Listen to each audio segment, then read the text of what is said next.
এই যে স্পিরিচুয়াল যে জার্নিটা তোমার লাইফের, এটা কি একদম শুরু থেকেই ছিল নাকি কোনো ঘটনার পার্সপেক্টিভ থেকে স্পিরিচুয়াল লাইফের প্রতি তোমার অ্যাফেকশনটা এসছে? আমি কখনো ভাবিনি যে আমি অ্যাস্ট্রোলজার হব, তন্ত্রের কাজকর্ম করব, মানুষের জন্য কিছু করতে পারবো। একদিন এমন একটা ঘটনা ঘটলো যাতে আমার চাকরিটা চলে গেল, এবং হঠাৎ করেই একদিন ঠিক করি যে কোথাও একটা ঘুরতে যাও। তো বারবারই মনে হচ্ছিল যে তারাপীঠটা কীরকম, একবার দেখি। সকলেই তারাপীঠ যান। বামদেবেরই একটা জায়গা আছে যেখানে পঞ্চমুণ্ডির আসন, তার আশপাশে আমি বসে খুব নিজেকেও ভারাক্রান্ত মনে হচ্ছে যে মানুষের ক্ষণস্থায়ী জীবন, আমার চাকরিটাও নেই, জীবনের দিশা খুঁজে পাচ্ছি না। হঠাৎ করে এক ট্রাইনজেন্ডার বলি যাকে, তিনি এসে হঠাৎ করে আমার পাশে বসলেন, বলুন 10 টাকা দিবি, চাকরি চলে গেছে, চিন্তা করছিস কেন, পুজো কর। তো বলার পর আমি বললাম পুজো করবো? পুজো কী করে করবো, আমি তো পুজো জানি না। তখন সব শিখে যাবি, তুই চেষ্টা কর, তোর কিন্তু জীবনযাত্রা স্পিরিচুয়াল লাইনের সঙ্গে কানেক্টেড। হঠাৎ করে আমার জীবনে একজন ভদ্রলোকের যোগাযোগ হলো আবার। তো তিনি আমাকে হাত দেখলেন, হাত দেখে বললেন, মা কালীর উপাসক হওয়া কতটা কঠিন? মা কালীর উপাসক, তুমি গুরু নিয়ে মা কালীর উপাসক হতে পারো, গুরু ছাড়া মা কালীর উপাসক হওয়া অসম্ভব। উপাসক হতে পারো কিন্তু সাধনা তুমি করতে পারো না। জ্যোতিষশাস্ত্র অনুসারে বর্তমানে আমার দেশ যেই অবস্থানে রয়েছে তার ক্ষেত্রে কি আমরা ধরে নিতে পারি যে 2025-এর 30শে মে বা তারপরে আমরা খুব বড় সড়ো কোনো একটা যুদ্ধে জড়িয়ে পড়তে চলেছি? সব থেকে বড় কথা হচ্ছে ভারত কখনোই নিজে করবে না, ভারতের ওপর হানি আসবে, এবং 27 পর্যন্ত অলরেডি শনি থাকবে। তো সেই জায়গা থেকে ভারতবর্ষের ইকোনমিক্যাল বিগত সামনের 4-5 মাস একটু ডামাডোল হলেও পরবর্তীকালে কিন্তু একটা স্টেবল জায়গা ভারতবর্ষ আসতে চলেছে। চীন এবং তার সাথে 13টা ইসলামিক দেশ ভারতবর্ষের এগেনস্টে যুদ্ধ ঘোষণা করবে, আর ভারতবর্ষকে সাপোর্ট দেবে রাশিয়া, জার্মানি, জাপান এবং ফ্রান্স। যেই যুদ্ধটা কিন্তু পরমাণু যুদ্ধের আকারও নিতে পারে। ভারতবর্ষের ওপর কেউ হানি আনতে পারবে না, হানি আনলেও ভারতবর্ষ তাকে প্রতিহত করবে, কারণ ভারতবর্ষ পরমাত্মার আশীর্বাদ ধন্য। এবং ভারতবর্ষে অলরেডি কল্কির কথা তোমাকে বললাম, পরমাণু বিস্ফোরণ হলেও কল্কি তাকে প্রোটেক্ট করে দেবে, তাকে নিউট্রালাইজ করে দেবে, মানে ভগবান বিষ্ণুর দশম অবতার। Golpowala, the real paranormal experience.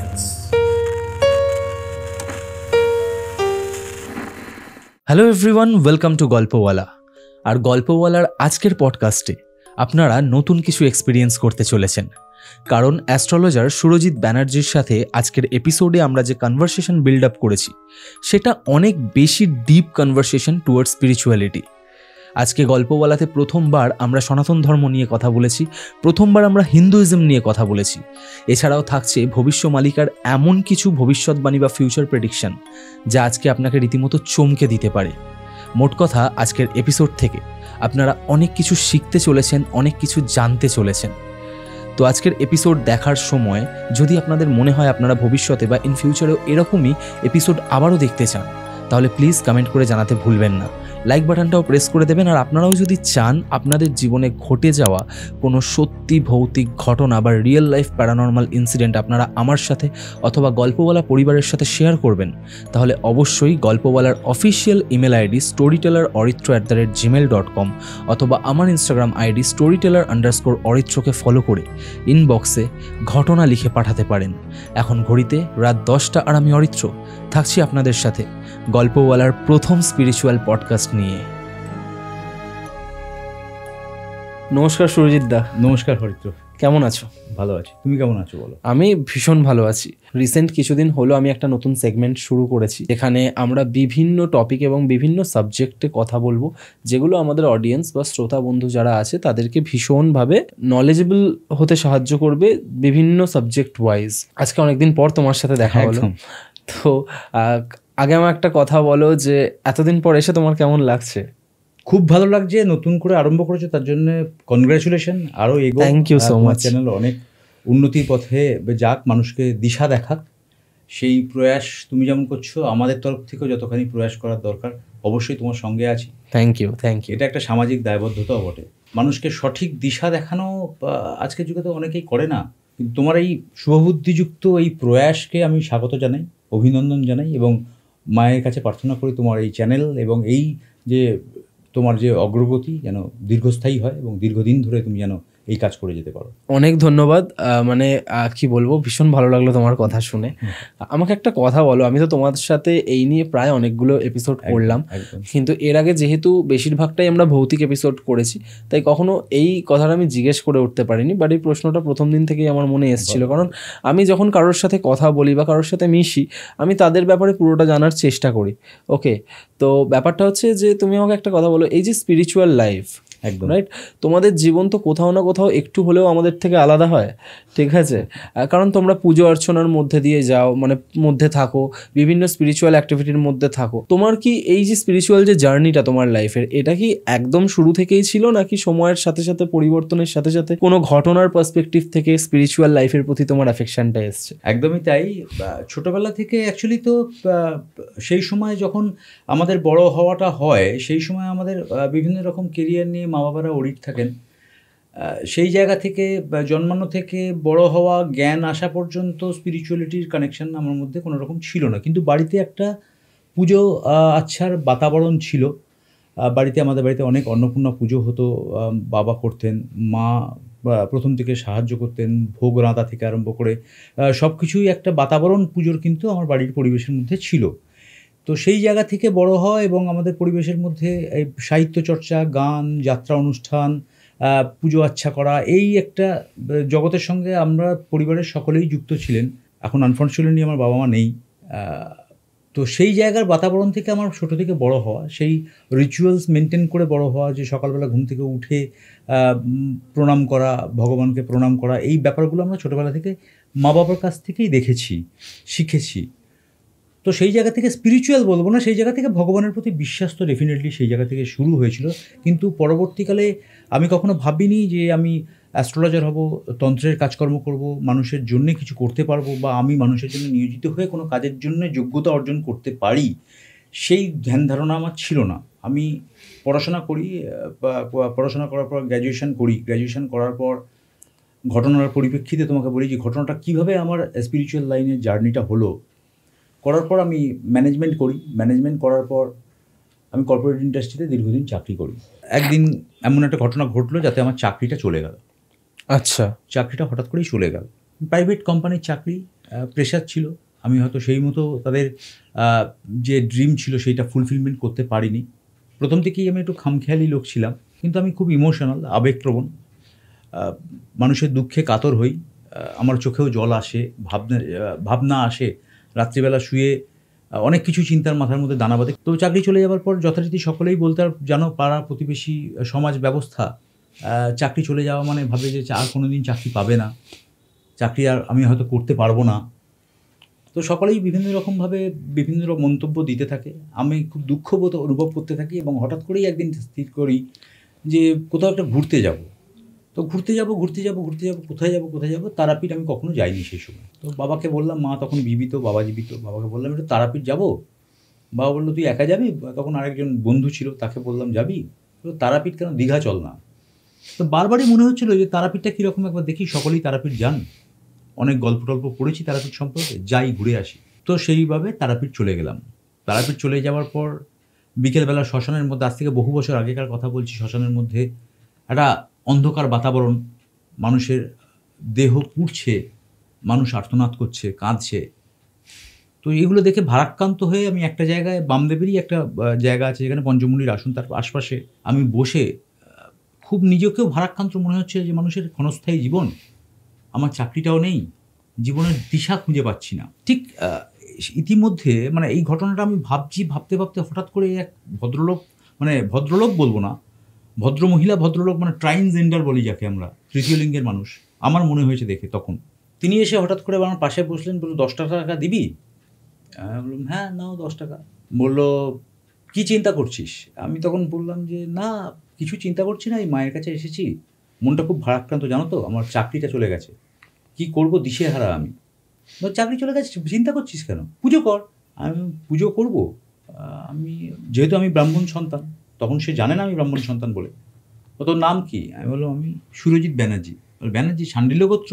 আমি খুব অবাক হলাম যে যিনি আমাকে জিজ্ঞেস করছেন তাকে হয়তো সমাজে অনেক রকম পজিটিভিটি এসেছে তাদেরকে নিয়ে, হঠাৎ করে তিনি আমাকে এই কথাটা বললেন, বলার পর আমি ভাবলাম তার মধ্যে নিশ্চয়ই কোনো শিক্ষার বাতাবরণ রয়েছে এবং তার একটা ফ্যামিলি ব্যাকগ্রাউন্ড ডেফিনেটলি থাকে। লোককে দেখে, মানুষকে দেখে তো উপর থেকে একটা জাজমেন্ট আসেই মনের মধ্যে, তখন আমার স্পিরিচুয়াল কানেকশান নেই, তবুও যেটুকুন তার গেস্টার পোস্টার, ড্রেসভূষা, কথাবার্তা বলার আঙ্গিক, সেটুকুন দেখে আমার মনে হয়েছিল তার মধ্যে একটা বাতাবরণ রয়েছে, পারিবারিক জায়গা কিন্তু এরা ভালো। তো বলার পর আমি বললাম, পুজো করব? পুজো কী করে করব, আমি তো পুজো জানি না। তখন সব শিখে যাবি, তুই চেষ্টা কর, তোর কিন্তু জীবনযাত্রা স্পিরিচুয়াল লাইনের সঙ্গে কানেক্টেড। আমি খুব তখন হাসলাম, হেসে ভাবলাম যে কি বলছে স্পিরিচুয়াল লাইনের সঙ্গে কানেক্টেড, আমি কি স্পিরিচুয়ালিটি, আমি পুজো জানি না, আমি কীভাবে স্পিরিচুয়াল লাইনের সঙ্গে যুক্ত হব। এটা কত বছর আগে হয়েছে তাও? মোটামুটি ধরে রাখো 25 থেকে 26 বছর আগেকার ঘটনা বলছেন।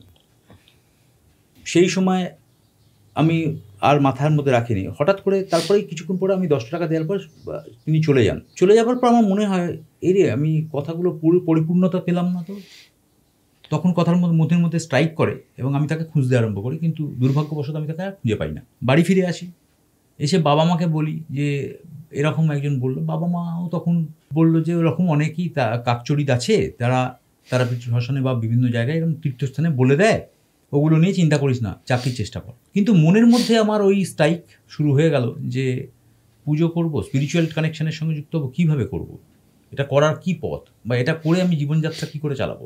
এই করতে করতে করতে করতে করতে করতে করতে করতে বিভিন্ন রকম বই পড়া আরম্ভ হলো। আধ্যাত্মিক যেসব বইপত্র আছে সেই সমস্ত বইপত্র আরম্ভ হলো পড়া। প্রাণায়াম দেখা আরম্ভ হলো, কী করে প্রাণায়াম করতে হয়। নিজেকে সংযত করার চেষ্টা করতে আরম্ভ করলাম, যে বিভিন্ন রকম প্রলোভন থেকে নিজেকে সংযত করব। তখন এই ব্যাপারটা নিয়েও পারিপার্শ্বিক জায়গা বা পরিবারের সমস্ত কেউ মেনে নিতে চাইছে না, যে ছেলে বোধহয় সন্ন্যাসী হয়ে যাবে, বা ছেলে বোধহয় জায়গা পরিবর্তন করে কোথাও চলে যাবে, ছেলের বিয়ে থা দিতে পারবো না, যেহেতু আমি বংশের একমাত্র সন্তান। বাবা মার মাথার মধ্যে প্রচণ্ড পরিমাণে এই চিন্তা, এবং পারিপার্শ্বিক সব লোক, বাবা মা তো চিন্তা করছেনই, তার সঙ্গে আত্মীয় স্বজন, রিলেটিভরা সকলেই বলতে আরম্ভ করলো, ছেলের বিয়ে দিয়ে দাও, বিয়ে দিয়ে দাও, বিয়ে করবো, চাকরি তো নেই। যাই হোক, আমি এটা নিয়ে একদমই মাথা দিচ্ছি না, কিন্তু বাবা বলছে চাকরি কর, চাকরির চেষ্টা কর, বিয়ে থা দিতে হবে, বংশধর নেই, আমার বয়স হয়ে যাচ্ছে, আমি দীর্ঘদিন পারবো না, তুই কিছু একটা সেটেলমেন্টের জায়গায় যা। আমি কিছুতেই আর কনসেন্ট্রেট করতে পারছি না অরিত্র। এই করতে করতে করতে করতে হঠাৎ করে আমার জীবনে একজন ভদ্রলোকের যোগাযোগ হলো আবার। তিনি হস্তরেখা বিশেষজ্ঞ, হস্তরেখা, হাত দেখেন, তিনি বই পড়ে হাত দেখেন, ট্রেনে যাতায়াত করতে করতে আলাপ। তো তিনি আমাকে হাত দেখলেন, হাত দেখে বললেন যে তুমি অ্যাস্ট্রোলজি শিখতে পারো তো, অ্যাস্ট্রোলজি তোমার হবে। আমি অ্যাস্ট্রোলজি, তখনকার দিনে অ্যাস্ট্রোলজিটা কোথায় শিখবো? এখন যেমন প্রচুর ইনস্টিটিউট হয়ে রয়েছে, প্রচুর যোগাযোগ হয়ে রয়েছে। আজ থেকে 25 বছর আগে অ্যাস্ট্রোলজিকে মানুষ এতটা মানুষ বিশ্বাস করতো না, বা সেরকমভাবে প্রসারও ছিল না অ্যাস্ট্রোলজি নিয়ে। তো আমি কোথায় করব, কিভাবে করব? যাই হোক, সেই যোগাযোগ হতে হতে হতে হতে অ্যাস্ট্রোলজির বই কলেজ স্ট্রিট থেকে জোগাড় করি, করে পড়তে আরম্ভ করি, কিন্তু কিছুই বুঝতে পারছি না। এটা তো খুব বড় শাস্ত্র। পরবর্তীকালে জানলাম যে এটা একটা সমুদ্র। এই করতে করতে করতে করতে আমি একজন অ্যাস্ট্রোলজারের সঙ্গে যুক্ত হলাম। তিনি, তার ইনস্টিটিউট আছে কলকাতা শহরে, ইনস্টিটিউট, সেই কলকাতা শহরে ইনস্টিটিউটে আমি পড়তে আরম্ভ করলাম। 3 বছরের কোর্স পড়ছি, কিন্তু পয়সা তো নেই। যাই হোক, তার সঙ্গে সঙ্গে সঙ্গে সঙ্গে আমি টিউশনি করতে আরম্ভ করলাম। টিউশনি করছি, পড়ছি, অ্যাস্ট্রোলজি পড়ছি, প্রত্যেক শনি রবিবার করে অ্যাস্ট্রোলজি পড়া, আর তার সঙ্গে সঙ্গে টিউশনি করা। করতে করতে করতে করতে 1.5 বছর পর সেই ভদ্রলোক আমাকে বললেন, যিনি অ্যাস্ট্রোলজির ইনস্টিটিউটে, যার ইনস্টিটিউটটা ছিল, সে আমাকে একদিন ডেকে পাঠালেন। তিনি ডেকে পাঠিয়ে বললেন যে তোমার হরোস্কোপটা দেখি একবার। তিনি হরোস্কোপটা দেখলেন, দেখে বললেন তুমি পুরোপুরি নিজেকে ডিভোটেড করে দাও অ্যাস্ট্রোলজি জগতে এবং তুমি তন্ত্রের জগতে। তন্ত্র সেটা তো খুব কঠিন সাবজেক্ট, তন্ত্র ভয়ের ব্যাপার, তন্ত্র আমি শিখবো কী করে, স্পিরিচুয়াল কানেকশন করবো কী করে, না না না আমি করবো না। বাড়িতে এসে বাবাকে বললাম, বাবা বললো তুই মাথা খারাপ হয়ে গেছে, কী তন্ত্র করবি, শ্মশান মশানে গিয়ে তন্ত্রমন্ত্র করতে হয়, এটা তো খুব ভয়ানক ব্যাপার, অ্যাস্ট্রোলজি শিখ, এসব তন্ত্রমন্ত্র শেখার দরকার নেই। যাই হোক, এই করতে করতে অ্যাস্ট্রোলজি জার্নি শেষ হলো। আমাকে তার ভালোবাসা বা আমার একাগ্রতা বা আমার ডেভেলপমেন্ট অ্যাস্ট্রোলজির ওপর দেখে তিনি আমাকে তার ইনস্টিটিউটে চাকরি করতে বললেন, যে তুমি আমার ইনস্টিটিউটে পড়াও। আচ্ছা। তো সেইখান থেকে আমার পড়ানো শুরু হলো। পড়াতে দীর্ঘদিন পড়াচ্ছি। পড়তে আস্তে আস্তে নিজেকে স্পিরিচুয়াল ভাবার চিন্তাভাবনা আরম্ভ হলো। মনের মধ্যে ভাবলাম যে আমি স্পিরিচুয়াল হচ্ছি আস্তে আস্তে, মানসিকভাবে, চিন্তনের মধ্যে, আবেগের মধ্যে যেন একটা স্পিরিচুয়ালিটি কানেক্টেড হচ্ছে। মানে নিজের চেঞ্জেসটা আমি নিজে লক্ষ্য করতে পারছি। আমার যেন অনেক কিছু থেকে দূরে সরিয়ে নিতে ইচ্ছা করছে, ভালো লাগছে না, কোনো রকম অনুষ্ঠানে আমার যেতে ইচ্ছা করছে না, পরিবারের যেসব বন্ধু, আত্মীয় স্বজন, তাদের কাছ থেকে নিজেকে যেন একটু আলাদা করার চেষ্টা করছি। আমি নিজেও বুঝতে পারছি যেন একটা গ্যাপ তৈরি হচ্ছে। হঠাৎ করে আমি একবার এই হাওড়া স্টেশনের মাঝখান দিয়ে, মানে হাওড়া স্টেশনে বড় ঘড়ি সবাই চেনো, বড় ঘড়ির তলায় দাঁড়িয়ে ট্রেনের জন্য অপেক্ষা করছি। হঠাৎ করে মনে হলো যেন যে তারাপীঠ আমাকে বলেছিলেন সেই মহিলা মানে পুরুষশালী মহিলা যাকে বলি, সেই মহিলা ওইখান দিয়ে হেঁটে যাচ্ছেন। আমি কিউরিওসিটি বশত গিয়ে ওনাকে জিজ্ঞেস করি যে আপনি তারাপীঠে আপনার সঙ্গে আমার আলাপ হয়েছিল। উনি আমার মুখের দিকে তাকিয়ে বললেন, হ্যাঁ হ্যাঁ বল, তোকে আমি চিনি। অবলীলাক্রমে প্রায় 4 বছরের গ্যাপ। আমি বললাম যে আমার গায়ে কাঁটা দিচ্ছে হয়তো। তো যাই হোক, আমি বললাম যে আমি আপনাকে দেখেছি, আমার মনে হচ্ছে। তখন বললাম, হ্যাঁ আমি তারাপীঠে থাকি, তো আমি মুন্ডমালিনী তলায় থাকি। আমি বললাম, আমাকে তোমার শিষ্য করে নাও। তো উনি বললেন, তুই কি জানিস তোকে শিষ্যত্ব এরমভাবে দেওয়া যায় নাকি? আবার তো শিষ্য হতে গেলে অনেক তার ক্রাইটেরিয়া রয়েছে। আমি বললাম, আমি অ্যাস্ট্রোলজি শিখছি এবং আমি ইনস্টিটিউটে পড়াচ্ছি, তন্ত্র আমি জানি না, পুজো শিখতে চাই, তোমার শিষ্যত্ব গ্রহণ করতে চাই। এবার তুই আমাকে গুরুভাবে মানছিস কী করে? আমি কিছু জানি না, তোমার মনে হয়েছে তোমার জন্য আমি অ্যাস্ট্রোলজির জগৎটা নিয়ে চিন্তাভাবনা করে এই স্পিরিচুয়াল লাইনের সঙ্গে যুক্ত হয়েছি। তন্ত্রটা সবাই শিখতে বলছে, কিন্তু বাড়ি থেকে পারমিশন দিচ্ছে না তন্ত্র শেখা। তন্ত্র আমি শিখতে চাই এবং তান্ত্রিক পুজো আমি করতে চাই। বলতে বলতে, ঠিক আছে আমার ফোন নাম্বার রাখ, আজকে কথা হবে না, আজকে আমি ব্যস্ত আছি, তুই ফোন করিস আমার বলে। প্রায় এই ঘটনা প্রায় 15-20 দিন পর আমি আর ফোন করি না, ভুলে যাই। অ্যাবসেন্ট মাইন্ডে তার অবয়ব চিন্তাও মনের মধ্যে আসে না। 15 দিন পর হঠাৎ করে মনে হয় যে তাকে একটা ফোন করে নিই বলে হঠাৎ করে তাকে একটা ফোন করি। ফোনটা এক রিংয়েতেই তিনি তোলেন, তুলে বলেন, হ্যাঁ বল, এক ফোনেতে। আমি বললাম, তুমি ফোন নাম্বার দিয়েছিলে আমাকে ফোন করতে বলেছি। হ্যাঁ চলে আয়। কবে যাব? আমি কোথায় যাব? না, আমার কলকাতাতে একটা মন্দির আছে, সেই মন্দিরে তুই চলে আয়। আমি জায়গাটা বলছি না, তিনি এখন জীবিত নেই। তো আমাকে অ্যাড্রেস দেন, আমি অ্যাড্রেস নিয়ে সেই মন্দিরে যাই। যাওয়ার পর আমাকে উনি বসান সামনে, বসিয়ে বলেন যে তোর জীবনে তুই তন্ত্র অ্যাস্ট্রোলজি জগতে তোকে সবাই চিনবে। তখন কিন্তু আমার কোনো পরিচিতিও নেই। তখন সুরজিৎ ব্যানার্জি আমার বাবা মা ছাড়া আর কেউ চেনে না, রিলেটিভরা চেনে। আমি বললাম, সবাই চিনবে? বললো, হ্যাঁ তুই গোটা ভারতবর্ষব্যাপী লোকের মনের মধ্যে থাকবি। এবার সকলের কাছে হয়তো ভালো হতে পারবি না, কিন্তু কিছু মানুষ তোকে ভালোবাসা দেবে এবং প্রচুর সম্মান পাবি, তুই ভালোবাসাও পাবি, মানুষের জন্য কাজ করবি, কিন্তু কমিটেড তো তুই? আমি, হ্যাঁ কমিটেড আমি, তুমি আমাকে শেখাও। সেই জার্নি আমার শুরু, তার ওখানে আরম্ভ করা, এবং সেইখান থেকে আরম্ভ করে তারাপীঠ, কামাখ্যা, রাজারাপ্পা, তার সঙ্গে গিয়ে হাতে ধরে তিনি আমাকে শেখান তন্ত্রের কাজ, স্পিরিচুয়াল কাজ কিভাবে করতে হয়, ষটকর্ম। তুমি জানো তন্ত্রের মধ্যে অনেক ডিফারেন্সিয়েট রয়েছে।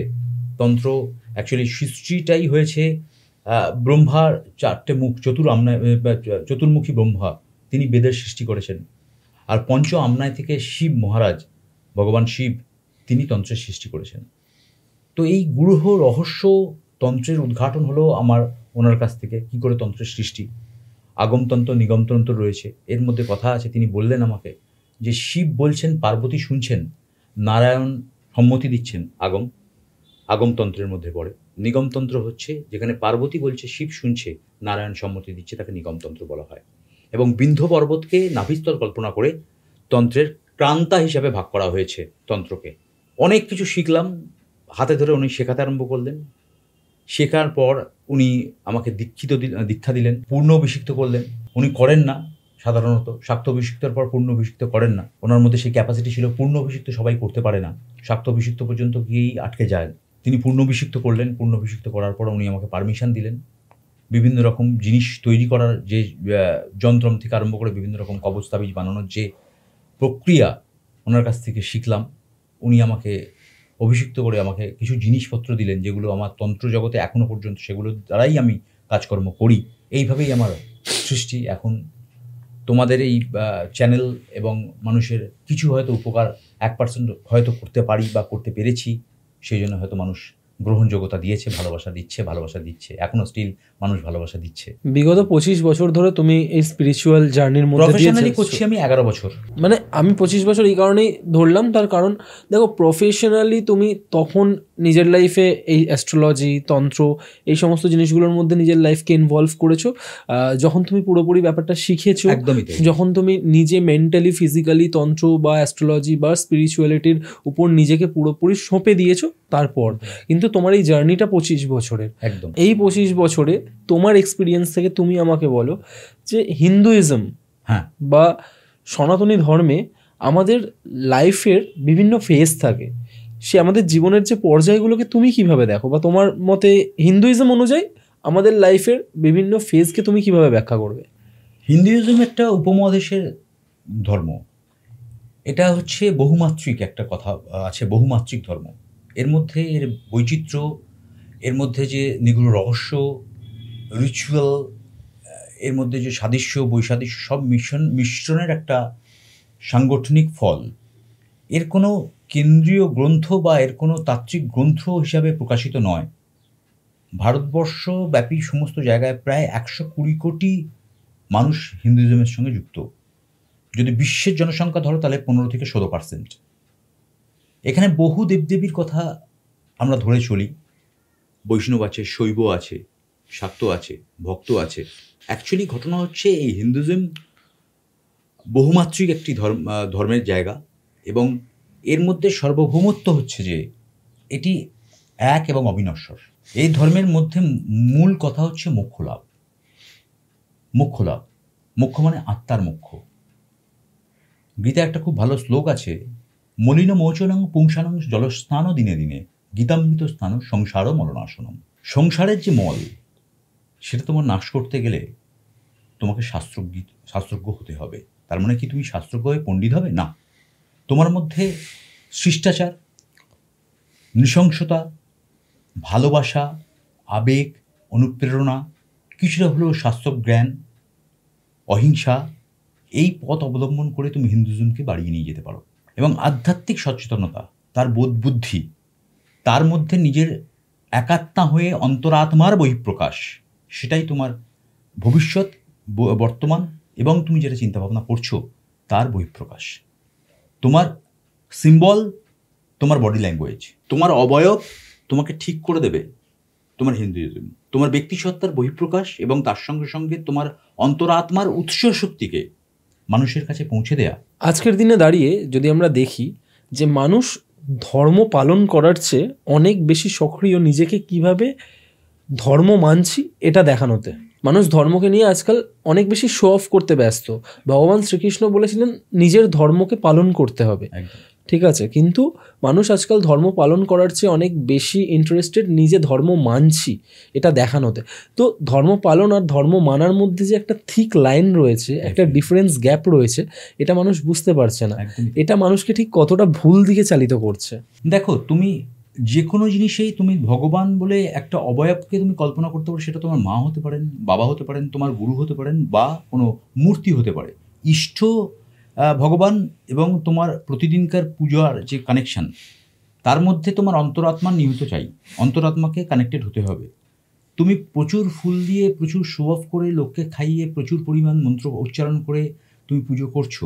এর থেকে মনে হয় অন্তরাত্মা দিয়ে তুমি একটা যদি ফুল মায়ের পায়ে অর্পণ করো, তাতে মনে হয় তোমার বেশি পুণ্য লাভ হবে।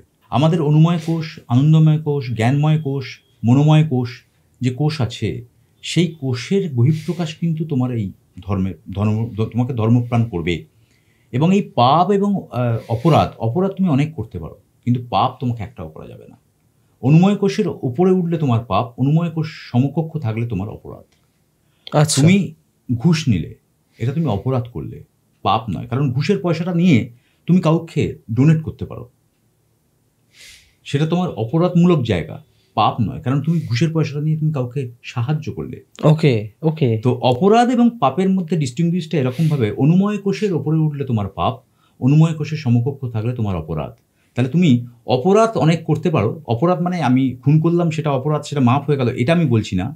কিন্তু অপরাধ আমরা দিনের মধ্যে প্রতিদিন কত অপরাধ করছি, কত মিথ্যে কথা বলছি, সেটাও তো অপরাধ, সেটা পাপ নয়। কারণ তোমার নিজের সংসারের জন্য তুমি মিথ্যে কথা বলছো, বা কাউর জন্য তুমি মিথ্যে কথা বলছো, কাউর অন্য সংস্থান তোমার সঙ্গে জড়িত, তার জন্য হয়তো তুমি সেই অবলম্বন করছো, সেটা তোমার পাপ নয়। তুমি একটা কুকুরকে লাথি মারলে সেটা তোমার পাপ। আমাকে একটা কথা বলো, যেহেতু তুমি পূজা অর্চনার সাথে মানে 200% নিজেকে যুক্ত করে ফেলেছো। আমি একটা জিনিস জানতে চাই, প্রচুর মানুষ আছে যারা মন্ত্রোচ্চারণ বা শব্দোচ্চারণ এই ব্যাপারগুলো অতটাও জানে না, বাট তারাও ভগবানকে মন থেকেই ডাকছে। কয়েক কোটি মানুষ আছে যারা ওম নমঃ শিবায় এই মন্ত্রোচ্চারণের মাধ্যমেই ভগবান শিবকে নিজেদের সেবা বা নিজেদের পুজো অর্পণ করে থাকেন বা ভগবান শিবকে ডেকে থাকেন। বাট রিসেন্টলি কিছুদিন আগে আমরা জানতে পারি, আমি নাম করেই বলছি, প্রেমানন্দ মহারাজের একটি ভিডিও আমাদের সামনে আসে যেখানে তিনি বলেছেন যে ওম নমঃ শিবায় এই মন্ত্রটা কিন্তু জপ করা উচিত নয়। যতক্ষণ না তুমি গুরুমন্ত্রে দীক্ষিত হচ্ছ ততক্ষণ ওম শব্দটা উচ্চারণ করা উচিত নয়। তুমি শাম্ব সদা শিব শম্ভু অথবা নম শিবায়ও বলতে পারো।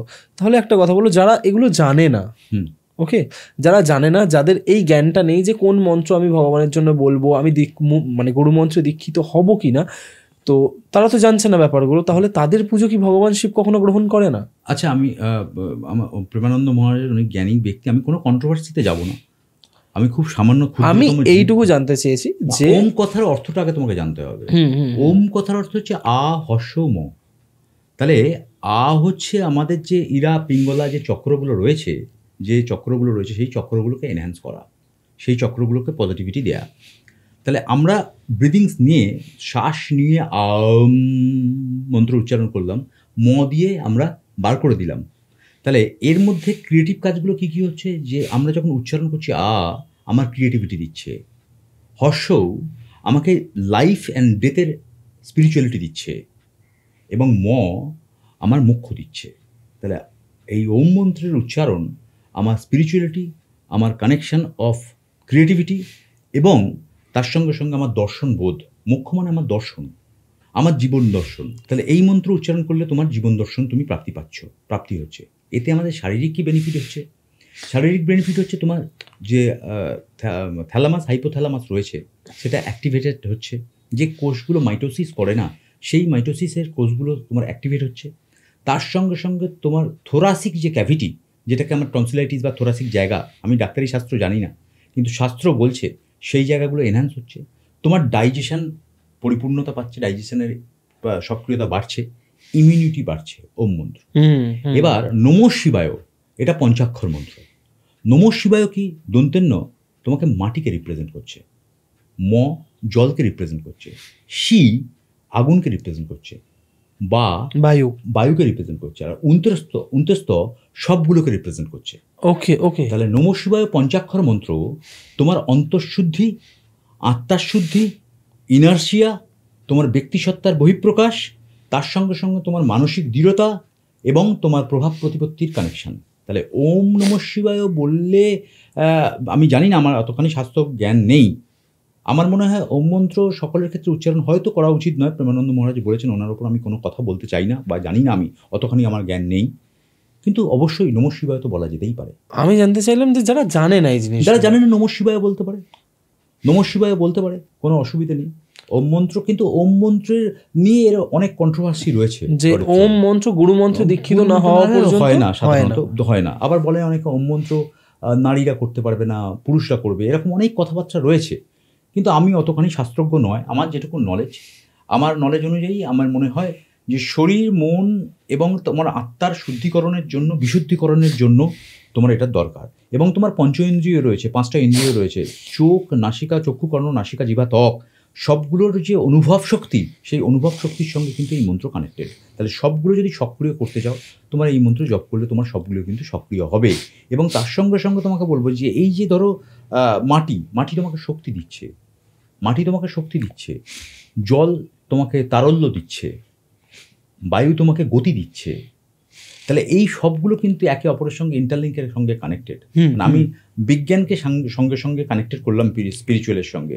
বিজ্ঞান এবং স্পিরিচুয়ালিটি যদি কানেক্টেড হয়, তাহলে তুমি দেখবে এই মন্ত্রের মধ্যে নিগূঢ় রহস্য রয়েছে, যার মাধ্যমে তুমি ভালো থাকতে পারো। আমার প্রশ্নটা তাদের জন্য ছিল বেসিক্যালি যারা এত পডকাস্ট দেখে না, একদম, যারা জানেই না যে প্রেমানন্দ মহারাজ কে বা একদম। উনি কি উনি বলেছেন। তো একদম নমস্য হ্যাঁ, ব্যক্তি। মানে আমি জানতে চাইছি যে তাদের পুজো মানে তারা যদি আজকে ওম নমঃ নমঃ শিবায় শিবায় বলে, হ্যাঁ, অসুবিধা নেই। ঠিক আছে, না না তারা যদি আজকে ওম নমঃ ওম শিবায় নমঃ বলে, শিবায় বলা গুরু দীক্ষা না হলে সাধারণত ওম বলা উচ্চারণ করা উচিত নয়, যেটা আমিও জানি। আমি এটাই জানতে হ্যাঁ, চাইলাম। এটা অবশ্যই। মানে তাহলে তাদের পুজো কি ভগবান শিবের কাছে Definitely. পৌঁছচ্ছে না? দেখো, তুমি যদি মন্ত্র নাও পাঠ করো, তুমি যদি ডাইরেক্টলি গিয়ে মায়ের সামনে বা ঠাকুরের সামনে বা শিবের Exactly. সামনে বসো, শৈবের কাছে বসো, সে তো পিতা, জগতের পিতা, অবশ্যই তোমার ডাক শুনবে। তোমাকে কোনো মন্ত্র বলতে হবে না, শুধু তুমি চোখ বুঝিয়ে তার অবয়ব চিন্তা করে তোমাকে সমর্পণ করতে হবে। সমর্পণ ক্ষমতাটা তোমার মধ্যে থাকা দরকার। তার জন্য তোমার কোনো এত পাণ্ডিত্যও দরকার নেই, এত বইও দরকার নেই, কিছুই দরকার নেই। তোমাকে সমর্পণ করতে হবে। তুমি নিশ্চয়ই জানো, সমর্পণের একটা কথা যখন এলো স্বয়ং রামকৃষ্ণ কাছে যখন গিরিশ ঘোষ এসেছিল, তুমি জানো স্টার থিয়েটারের মালিক গিরিশ ঘোষ, কতদিন আগেকার, তিনি পরবর্তীকালে বিবেকানন্দের গুরু ভাই। তো তিনি যখন এসেছিলেন, তিনি এসে একদম ড্রাঙ্ক অবস্থায় এসেছিলেন রামকৃষ্ণের কাছে। তিনি রামকৃষ্ণ জানতেন এবং তিনিও জানতেন আমি রামকৃষ্ণ পরমহংসের কাছে যাচ্ছি, ড্রাঙ্ক হয়ে যাচ্ছি। তো যাওয়ার পর যখন রামকৃষ্ণ পরমহংস বললেন যে মদ খেয়েছিস, বলে হ্যাঁ মদ খেয়েছি। তুমি জানতো গিরিশ ঘোষের কীরকম জীবনযাত্রা ছিল। তখন বললো হ্যাঁ মদটা তোর ঘোড়ার গাড়ি থেকে নিয়ে আয়। তো নিয়ে আসার পর যখন উনি মদটা বললেন, আনার পর বললো তুই মাকে নিবেদন কর। যখন মাকে নিবেদন করলেন, তারপর থেকে তিনি মদ ছেড়ে দিলেন। তো এই করে প্রত্যেকটা যে অভ্যাস, সেই অভ্যাসগুলো মায়ের কাছে নিবেদন করে। তিনি কিন্তু মন্ত্র জানতেন না, কিন্তু এই নিবেদন, এই সমর্পণ তাকে জীবনে আধ্যাত্মিকতা জায়গা তৈরি করে দিল, তার প্রাণের শিহরণ এবং প্রাণের শুদ্ধিকরণ দিল। তুমি গিরিশ ঘোষের মা কালীর কাছে সমর্পণের কথা বললে, আমাকে একটা কথা বলো, মা কালীর উপাসক হওয়া কতটা কঠিন? মা কালীর উপাসক, তুমি গুরু নিয়ে মা কালীর উপাসক হতে পারো। গুরু ছাড়া মা কালীর উপাসক হওয়া অসম্ভব। উপাসক হতে পারো, কিন্তু সাধনা তুমি করতে পারো না। ওকে। এবং গুরু তার জীবিত গুরু হতে হবে। কোনো ছবির সামনে বসে ছবিকে গুরু হিসাবে মেনে নিয়ে মা কালীর সাধনা করা, উপাসক একরকম, সাধনা একরকম। মা কালীর সাধনা ডিফারেন্ট ইস্যু, কিন্তু উপাসক তুমি মাকে প্রতিদিন পুজো করো, মাকে ফুল দাও, সেটা তুমি উপাসনা করতে পারো, মায়ের পুজো করতে পারো, কিন্তু মায়ের সাধনা করা গুরু চাই, নাহলে পাগল হয়ে যাবে। ওকে। এবং অবশ্যই তুমি জানো ভৈরব সাধনা তার আগে দরকার, কারণ প্রত্যেকটা, ধরো প্রিন্সিপালের রুমে তুমি ঢুকবে, তাহলে প্রিন্সিপালের রুমে ঢুকতে গেলে তোমাকে বাইরের যিনি বসে আছেন তাকে বলতে হবে, তিনি গেট পাস দিলে তবে প্রিন্সিপালকে গিয়ে কনভে হবে রিপোর্টটা যে একজন এসেছে আপনার সঙ্গে দেখা করবে। তাহলে ভৈরব সাধনার সঙ্গে কিন্তু প্রত্যেকটা শক্তিপীঠের একজন করে ভৈরব আছে, প্রত্যেকটা শক্তিপীঠের। তাহলে সেই ভৈরব সাধনা এবং মা কালী সাধনা সাইমেলটেনিয়াসলি করতে হবে। তুমি আগে ভৈরবকে না দেখলে তুমি মা কালীর কাছে যাবে কী করে, পৌঁছবে কী করে? আচ্ছা, তো সিকিউরিটিকে আগে তোমাকে কনভিন্স করতে হবে, তবে তুমি ডাইরেক্টলি মা কালীর কাছে যাবে। মানে এটা দাঁড়াচ্ছে যে যদি আমার গুরু না থাকে তাহলে আমি সেক্ষেত্রে মায়ের উপাসনা করতে পারবো উপাসনা নয়, সাধনা করতে পারবে না। ওকে। তুমি পুজো করতে পারো, কালী পুজো কি করে না? তোমাকে একটা গুরু এবং তার অবয়ব থাকতে হবে। তার কোনো ফটো পিকচারের মাধ্যমে গুরু হলে হবে না, যে আমি ফটোতে গুরু ভেবে নিয়েছি উনিই আমার গুরু, ওনাকে সামনে রেখে আমি তার সাধনা করছি, হবে না। তাকে জীবিত থাকতে হবে এবং সশরীরে থাকতে হবে, তবেই তুমি মা কালীর সাধনা করতে পারো। যে তোমাকে পথ দেখাবে, পথভ্রষ্ট হবে তো বারবার। তুমি যত কাছাকাছি পৌঁছবে তুমি তত পথভ্রষ্ট হবে। সাকসেস যখন তোমার জীবনে আসবে, সেটা জীবনের সাকসেস হোক আর সাধনার সাকসেসই হোক, তোমাকে কিন্তু বারবার তোমাকে কিন্তু পরীক্ষা দিতে হবে। সেই পরীক্ষায় উত্তীর্ণ করার দায়িত্ব কিন্তু গুরুদেবের। হাতটা তোমাকে গুরুদেবকে ধরতে হবে, নাহলে তুমি উত্তীর্ণ হতে পারবে না। প্রতিটা মুহূর্তে তোমাকে কণ্ঠকাকীর্ণ হতে হবে। যে কোনো ভালো কাজ, যে কোনো সাধনমূলক কাজ, ভজনমূলক কাজ যাই করো, তোমাকে গুরু নিয়েই চলতে হবে। তিনি তোমাকে পথ দেখাবেন। এটা নিয়ে আমার ভীষণ কনফিউশন ছিল, আমি এই কারণেই প্রশ্নটা করলাম। তবে এরপর আমি যে প্রশ্নগুলো করব সেটা হচ্ছে যে অ্যাস্ট্রোলজির পার্সপেক্টিভ থেকেই করব। জ্যোতিষশাস্ত্র অনুসারে 2025-এর 30শে মে 6টা গ্রহ তার নিজস্ব স্থান পরিবর্তন করে এমন একটা অবস্থানে আসতে চলেছে যা এর আগে দেখা গিয়েছিল কুরুক্ষেত্রের যুদ্ধের সময় বা পৃথিবীতে যত বড় বড় যুদ্ধ হয়েছে সেই সময় এই গ্রহগুলো সেই অবস্থানে এসেছিল। আর বর্তমানে যে সিচুয়েশন চলছে, বর্তমানে আমার দেশ যেই অবস্থানে রয়েছে, তার ক্ষেত্রে কি আমরা ধরে নিতে পারি যে 2025-এর 30শে মে বা তারপরে আমরা খুব বড় সড়ো কোনো একটা যুদ্ধে জড়িয়ে পড়তে চলেছি? দেখো, যুদ্ধ তো হবেই, যুদ্ধ তো হওয়ার জায়গাতে রয়েছেই। যুদ্ধ হওয়ার দেখতে পাচ্ছ, কত আগুন লেগে যাচ্ছে, কত বিধ্বংসী জায়গা তৈরি হচ্ছে, আর্থকোয়েক হচ্ছে, ভূমিকম্প হচ্ছে। এটা তো কন্টিনিউয়াস বেসিসে এই সময়তেই হচ্ছে। তুমি জানো 30 বছর পর শনির ট্রানজিট হয়েছে মীন রাশিতে, আরও অনেক গ্রহ রয়েছে এবং 30শে মের পর থেকে 2027 সাল পর্যন্ত বহু প্ল্যানেট এক জায়গায় থাকবে। শনি বিশেষ করে মীন রাশিতে থাকবে। তো এই যে অ্যাস্ট্রোলজিক্যাল জার্নি, অ্যাস্ট্রোলজিক্যাল যে জায়গা, সেই জায়গা অনুযায়ী বিধ্বস্ত তো হবে। কিন্তু সবথেকে বড় কথা হচ্ছে ভারত কখনোই নিজে করবে না, ভারতের ওপর হানি আসবে, ভারত তার প্রতিহত করার মুখাপেক্ষী হবে, প্রতিহত করবে। এবং ভারতবর্ষ সনাতন হিসাবে এবং বিশ্বের দরবারে জায়গা অলরেডি করে নিয়েছে, আরও করে নেবে। এটা অ্যাস্ট্রোলজিক্যাল অ্যাসপেক্ট থেকে আমি বলছি, ভারতবর্ষ এগিয়েই থাকবে। প্রত্যেকটা মানুষের যেমন একটা অ্যাস্ট্রোলজিক্যাল চার্ট হয়, প্রত্যেকটা কান্ট্রি বা প্রত্যেকটা দেশের কিন্তু একটা অ্যাস্ট্রোলজিক্যাল চার্টও হয়। তো সেই হিসাবে দেখলে আগামী দিনে তোমার কি মনে হয় অ্যাস্ট্রোলজি পার্সপেক্টিভ অনুযায়ী আমার দেশ কোন জায়গায় যেতে চলেছে? দেখো, ভারতবর্ষ যে জায়গায় আছে তার থেকে অনেক ডেভেলপমেন্ট হবে, এবং সেই ডেভেলপমেন্টের জায়গাতে ভারতবর্ষ অবশ্যই যাবে। এবং আমি বারবার বলছি, ভারতবর্ষ বিশ্বের দরবারেতে একটা আলাদা মাত্রা তৈরি করবে, এবং আমাদের সংস্কৃতি, আমাদের বৈচিত্র্য, আমাদের বিভিন্ন রকম চিন্তাশক্তি, মনন, সেইগুলো বিশ্বের দরবারে অলরেডি পৌঁছে রয়েছে, এবং সেটা আরও ব্রড স্পেকট্রাম স্কেলে সেটা পৌঁছবে, এবং মানুষ সেটাকে একত্রম করার চেষ্টা করবে। সেই জন্য বিশ্বের দরবারে ভারতবর্ষের একটা আলাদা মর্যাদা জায়গা তৈরি হবে, তৈরি অলরেডি হয়েছে, আরও তৈরি হবে ভবিষ্যতে। মানে কোন কোন দিক থেকে হতে পারে জিনিসটা? মানুষের মানসিকতা, মানুষের জীবনযাত্রার মানোন্নয়ন মানে আমি প্রতিদিন 5 স্টার হোটেলে খাওয়া দাওয়া করি, এটা মানোন্নয়ন নয়, জীবনের আত্মসত্তার বহিঃপ্রকাশ। মানুষ এখন অনেক সচেতন, অনেক চিন্তাশক্তির মধ্যে মানুষ গঠনমূলক চিন্তাভাবনা নিয়েই মানুষ এগোয়, এবং সেই গঠনমূলক চিন্তাশক্তির তার পরবরিশ, তার পড়াশোনা, তার এডুকেশান, তার বহিঃপ্রকাশ, তার ইমোশন, আবেগ, সচেতনতা, সব কিছু সাইমেন্টেনিয়াসলি একে অপরের সঙ্গে কানেক্টেড হয়ে ভারতবর্ষের কাঁধে কাঁধ মিলিয়ে ভারতবর্ষ কিন্তু বিশ্বের দরবারে একটা জায়গা অলরেডি তৈরি করেছে। এবং ভবিষ্যৎ জীবনের সব জায়গা থেকে, সব দিক থেকে, সেটা অর্থনীতি হোক, সেটা আমাদের প্রশাসনিক দিক হোক, রাজনৈতিক দিক হোক, সব দিক থেকেই ভারতবর্ষ কিন্তু অনেক জায়গা থেকে কিন্তু বিশ্বের দরবারে একটা পজিশন পাবে, এবং পাচ্ছে অলরেডি। তুমি একটা টাইম ফ্রেম বললে 2025 থেকে 27-এর মধ্যে, তো 27-এর পর কি এই ট্রানজিটটা কেটে যাবে? 27-এর পর শনি ট্রানজিট বেরিয়ে যাবে, বিভিন্ন রকম গ্রহগুলো। দেখো, প্রত্যেকটা প্ল্যানেট এক একটা ট্রানজিট করে। সব থেকে বড় প্ল্যানেট হচ্ছে স্যাটার্ন, 2.5 বছর করে এক একটা হাউসে থাকে, খুব slow move planet, slow moving planet. এর সঙ্গে বৃহস্পতি রয়েছে 1 বছর, এবং এর সঙ্গে রাহু রয়েছে 1.5 বছর, 18 মাস, কেতুও 1.5 বছর। তাহলে এই 3টে প্ল্যানেট সব থেকে বড় প্ল্যানেট ট্রানজিট। বাকি শুক্র, রবি, এদের ট্রানজিট হয় 1 মাস 28 দিন, এরমভাবে ট্রানজিট হয়। তাহলে তুমি যদি বড় কোনো পরিবর্তন চিন্তা ভাবনা করো, তাহলে শনির উপর ডিপেন্ডেবল, বৃহস্পতির উপর ডিপেন্ডেবল, রাহুর উপর ডিপেন্ডেবল। এই বছরে কিন্তু 3টে প্ল্যানেটারি ট্রানজিট হচ্ছে, 3টে প্ল্যানেটারি অলরেডি শনির হয়ে গেছে। 14 মে হয়ে যাচ্ছে তোমার বৃহস্পতির ট্রানজিট, 18 তারিখে রাহু ট্রানজিট এবং কেতুর ট্রানজিট। তাহলে এই রাহু, বৃহস্পতি, শনি 3টে বড় প্ল্যানেট ট্রানজিটই কিন্তু 2025-এ হয়ে যাচ্ছে, এবং 27 পর্যন্ত অলরেডি শনি থাকবে মীন রাশিতে। তো সেক্ষেত্র থেকে বিশ্বের তবে শনি কিন্তু ইকোনমিক্যাল প্ল্যানেট, শনি কিন্তু পয়সা দেয়, শনি কিন্তু আমাদের কর্ম দেয়, কার্মিক প্ল্যানেট। তো সেই জায়গা থেকে ভারতবর্ষের ইকোনমিক্যাল বিগত সামনের 4-5 মাস একটু ডামাডোল হলেও পরবর্তীকালে কিন্তু একটা স্টেবল জায়গা ভারতবর্ষ আসতে চলেছে। মানে আমি ধরে নিতে পারি অগস্ট সেপ্টেম্বরের পর থেকে, মানে এই বছরের অক্টোবরের পর থেকে মোটামুটি একটা আবার ভালো পজিশনে আসার জায়গা তৈরি হতে পারে, এবং ভারতবর্ষ আবারও বললাম বিশ্বের দরবারে একটা জায়গা প্রতিস্থাপন করবেই। তার সংস্কৃতি, তার কারণ ভারতবর্ষের উপর পরমাত্মার আশীর্বাদ রয়েছে, সেই পরমাত্মার আশীর্বাদ ভারতবর্ষকে এগিয়ে নিয়ে যাবে। ওপর থেকে সব তৈরি করা, সব কিছু ফিক্সড, তুমি তার বাইরে কিছু করতে পারবে না, সব ফিক্সড করা রয়েছে। তুমি ভবিষ্যমালিকাতে বিশ্বাস করো? 100 বার। স্বামী অচ্যুতানন্দ লেখা 100 বার।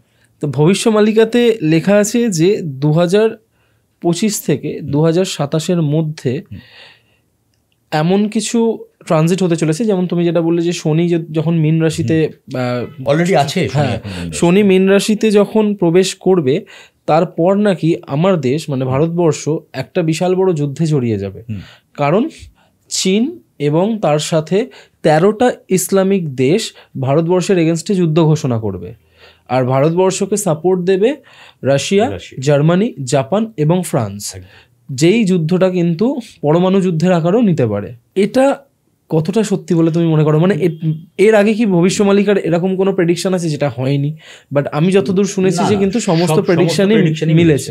এবং এটা কতটা সত্যি হতে পারে? পরমাণু শক্তি মানে হচ্ছে আগুন, অগ্নি, রক্ষাকর্তা বিষ্ণু।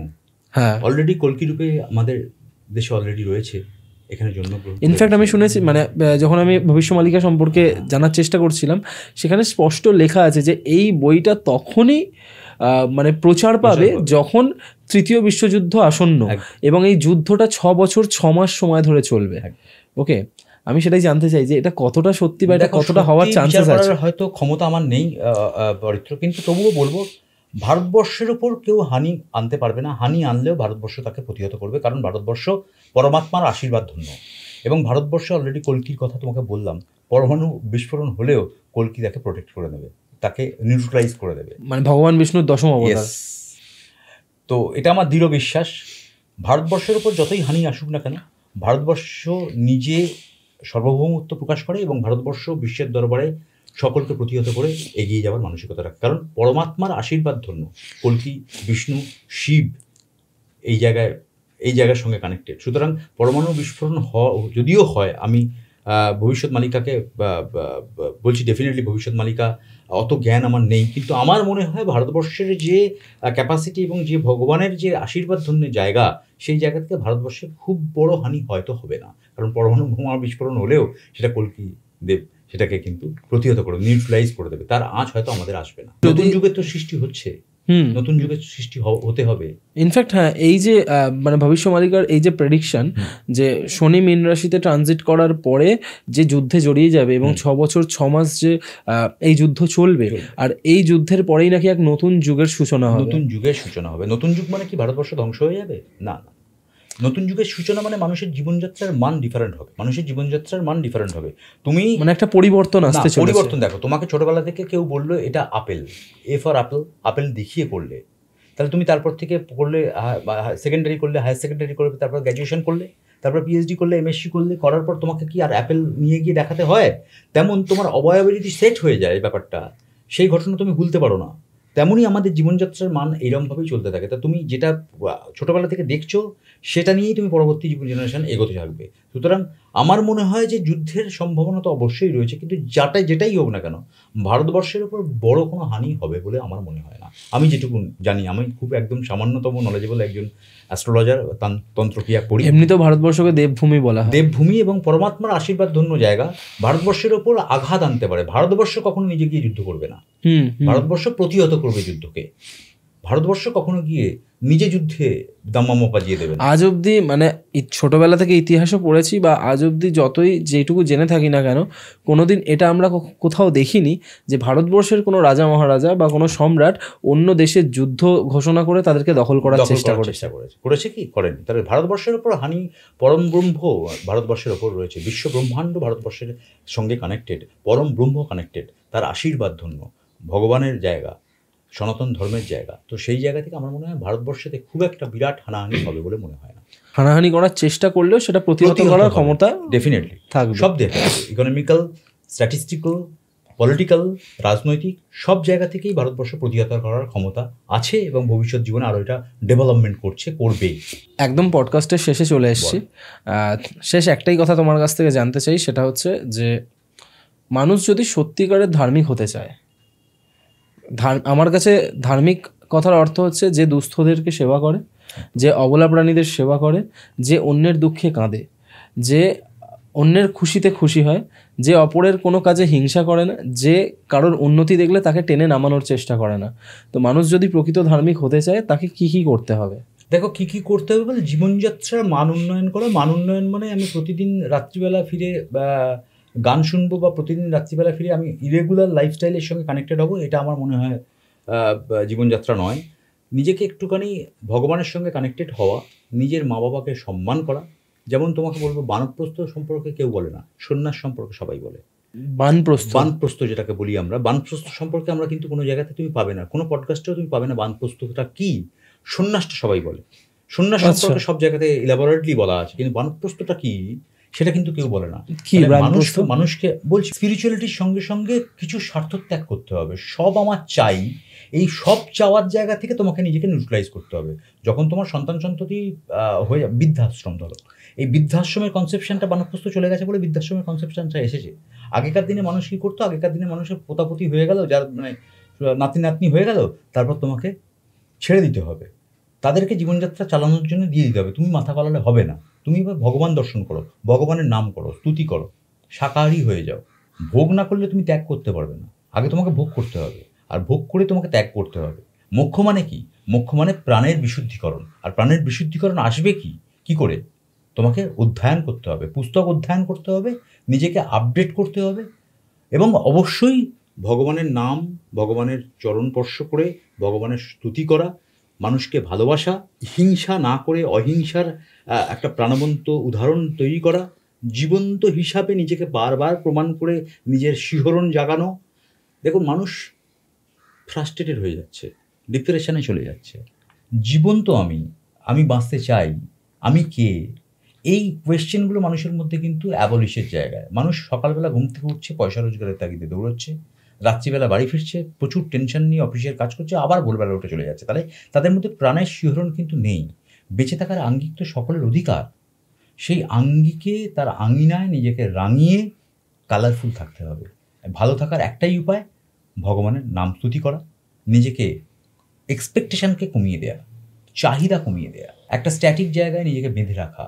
অনেক প্রলোভন জীবনে আমাদের আসবে, সব প্রলোভনগুলোকে প্রতিহত করার মানসিকতা তৈরি করার জন্য একজন ইষ্ট ভগবানকে পুজো করলে বা একজন ইষ্ট ভগবানকে ডাকলে তোমার ডিপ্রেশন কমবে, তোমার চাহিদা কমবে।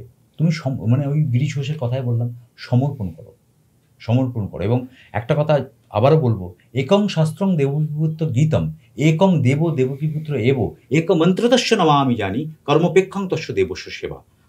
কাজ করো, কাজ করতে হবে, সে যে কাজই হোক। তুমি ধর্মপ্রচার হোক, ধর্মপ্রচার করো, তুমি যে কাজই করো, কিন্তু সেই কাজটাকে মায়ের সঙ্গে কানেক্টেড করে নাও। তোমার মা, তোমার কর্ম তোমার মা, তুমি তার দ্বারা দুমুঠো অন্ন সংস্থান হয় তোমার, তাকে তুমি মাতৃস্নেহ, মায়ের মতো ভালোবাসো। Thank you so much. Welcome. তুমি এতগুলো কথা আমরা বললাম, তার মধ্যে তুমি বানপ্রস্থের কথাও বললে। একদম।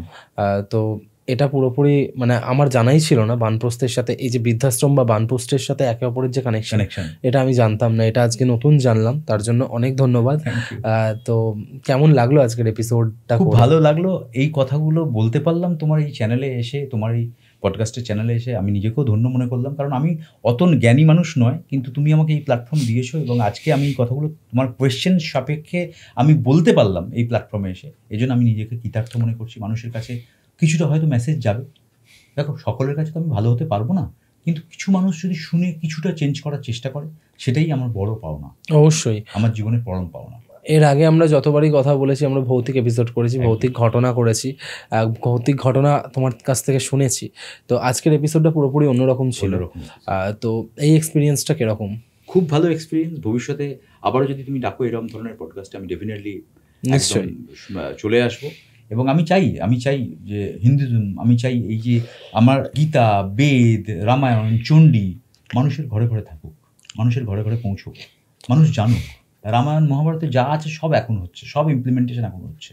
যদি তুমি পুরো গীতা পড়ো, পুরো গীতার অধ্যায়গুলো পড়ো, প্রত্যেকটা অধ্যায়তে তুমি পাবে এখনো জীবনযাত্রার সঙ্গে সেই। আর আমার মনে হয় এটা যুগের পর যুগ ধরে চলবে, কারণ শ্রীকৃষ্ণের এই যে দর্শন, শ্রীমদ্ ভগবত গীতাতে যেগুলো করা আছে বা লেখা আছে, বা ভগবান শ্রীকৃষ্ণ যা বলেছেন, এটা আমাদের নিত্যদিনের, প্রত্যেকটা দিনের যে সকালে ঘুম থেকে ওঠা থেকে রাত্রে ঘুমোতে যাওয়া পর্যন্ত আমাদের যা লাইফস্টাইল, প্রত্যেকটা মানে পুঙ্খানুপুঙ্খভাবে সবকিছু কানেক্টেড, সব বর্ণনা করা রয়েছে, সব বর্ণনা করা রয়েছে। মোক্ষ মানে, আমি বারবার মোক্ষ মানে তোমার যে নির্যাস, যে এর মধ্যে একটু ছোটো করে পঞ্চমুখ সাধনা। আমরা অবয়ব অনুযায়ী বললাম যে আপেল, এ ফর আপেল, এই এ ফর আপেল ব্যাপারটা আমরা সবাই ছোটোবেলা থেকে জানলাম। পরবর্তীকালে গিয়ে আপেল আমাকে বলতে হলো না বা দেখাতে হলো না, আমি আপেলটা আমার সাবকনসিয়াস মাইন্ড জানে। যেমন পঞ্চমুখ সাধনা, এই যে মাথা থেকে যে রস নিষ্কৃত হয়, আমরা মৈথন বলি। সব থেকে বড় তন্ত্র তো আমাদের কনসিভ, সব থেকে বড় তন্ত্র তো মায়ের পেটে বাচ্চা বাড়া, এটাই তো সব থেকে বড় তন্ত্র। তুমি আমি দুজনে বসে এই যে পডকাস্ট হচ্ছে, এটাই তো সব থেকে বড় তন্ত্র। তাহলে এই টেকনিক আমি সকলকে করতে বলছি না, কিন্তু তুমি নিজেকে একটা টেকনিকের মধ্যে আটকে দাও, তাহলে সেটাই তোমার তন্ত্রক্রিয়া, সেটাই তোমার স্পিরিচুয়ালিটি। অনেক কিছু জানলাম আজকে। তো আজকের এপিসোডটা গল্প বলার শ্রোতাদেরকে আরও অনেক কিছু জানতে সাহায্য করবে যখন এই এপিসোডটা আসবে, কারণ আজকে আমরা এমন কিছু সাবজেক্ট নিয়েও কথা বলেছি যেগুলো বর্তমান সময়ে দাঁড়িয়ে কিন্তু ভীষণ ইম্পর্টেন্ট, প্রত্যেকটা মানুষের জানারও দরকার আছে। কারণ যেই ঘটনাগুলো ঘটছে বা যেই ঘটনাগুলো আগামী দিনে ঘটতে চলেছে, এগুলো ভাবতেও অবাক লাগে যে প্রায় 600 বছর আগে, যেমন ভবিষ্যমালিকার কথা আজকে আমি উল্লেখ করলাম, তো 600 বছর আগে ভবিষ্যমালিকা লেখা হয়েছে, এখন তার রিফ্লেকশন আসছে। Reflection ইনফ্যাক্ট সেই বইতে এটাও লেখা ছিল যে এই বই তখনই প্রচারে আসবে যখন তৃতীয় বিশ্বযুদ্ধ আসন্ন। ঠিক আছে, তো মানে কতটা দূরদর্শী হতে পারে কিছু মানুষ, মানে এনারা পৃথিবীতে জন্মগ্রহণ করেছেন ভাবলেই কিন্তু মানে স্ট্যাটিস্টিক, একদম পুরো স্ট্যাটিস্টিক। তুমি আজকে বলো না বাস্তুশাস্ত্র, সেটাও তো মুনি ঋষিরাই করে গেছে। তারা পর্ণকুটিরে থেকে অট্টালিকার ইনফ্রাস্ট্রাকচার তৈরি করেছে। কি করে করেছে? তোমার মনে হয় না তখনকার দিনের মানুষ যারা ছিলেন তাদের ক্ষমতা আমাদের থেকে অনেক বেশি? কারণ কি বলতো, তাদের অন্তঃসত্ত্বার যে বহিঃপ্রকাশ ছিল, আজকের মানুষের চাহিদা সেই অন্তঃসত্ত্বার বহিঃপ্রকাশকে ডিপ্রেস করে দিয়েছে। আমরা এত চাহিদার মধ্যে ইনক্লুডেড হয়ে গেছি, সেই জায়গা থেকে আমাদের মধ্যে সত্তাগুলোকে আমরা জাগাতে পারছি না। প্রত্যেকের মানুষের মধ্যে কিন্তু স্পিরিচুয়ালিটি রয়েছে, কিন্তু সেটা লুপ্ত হয়ে যাচ্ছে। সুপ্ত রয়েছে, তাকে জাগানোর জায়গা নেই। সে জাগানো, এই ইঁদুর দৌড়েতে সে জাগাতে চাইছে না বা জাগাতে পারছে না। তার ইচ্ছাশক্তিটা নষ্ট হয়ে যাচ্ছে। সেই ইচ্ছাশক্তির বহিঃপ্রকাশ যদি 1% করে, আমার মনে হয় জীবনযাত্রা, তার ডেস্টিনি সে টাচ করে নেবে। অনেক দামি আর অনেক ইম্পর্টেন্ট কথা বলে দিলে তুমি শেষে। Thank you so much Surajit দা, অনেক ভালো লাগলো আজকের এপিসোডটা। ভালো লাগলো আমারও আজকে বলতে পেরে, আমারও খুব নিজেকে হালকা মনে হচ্ছে। আশা করব ভবিষ্যতেও আমরা এরকম আরও অনেক এপিসোড করব, যেটা থেকে মানে তোমার যে 25 বছরের এক্সপিরিয়েন্স, তুমি কি শিখেছো এই 25 বছরে, বা তোমার জীবন দর্শনে কি পরিবর্তন এসছে, সব কিছুই আমরা আস্তে আস্তে জানবো, বা আমি জানার চেষ্টা করব। দেখবো তুমিও আমাকে কি কি জানাও, অবভিয়াসলি। কারণ এই এপিসোডটা কিন্তু সম্পূর্ণ রকমভাবে অন্যরকম হয়ে গেছে এপিসোড। তো এইটা খুব তাড়াতাড়ি আসবে এই এপিসোডটা। Thank you so much. আশা করি খুব তাড়াতাড়ি আবার দেখা হবে। ডেফিনেটলি আমি অপেক্ষায় রইলাম। তো কেমন লাগলো আজকের এপিসোড কমেন্ট করে জানাতে ভুলবেন না। যদি ভালো লেগে থাকে তাহলে লাইক বাটনটা প্রেস করার সাথে সাথে শেয়ার বাটনেও প্রেস করে দেবেন। আর যদি গল্পওয়ালা ইউটিউব চ্যানেলে আজকে প্রথমবারের জন্য এসে থাকেন তাহলে চ্যানেলটা সাবস্ক্রাইব করার পাশাপাশি স্পটিফাই পডকাস্টটিকেও ফলো করতে ভুলবেন না। ভুলে গেলে চলবে না, গল্পওয়ালা আমাদের প্রত্যেকের নিজেদের যৌথ পরিবার। আজকের এপিসোড আমি এখানেই শেষ করছি। শনিবার আসছি মারাত্মক একটা ভৌতিক ঘটনা নিয়ে।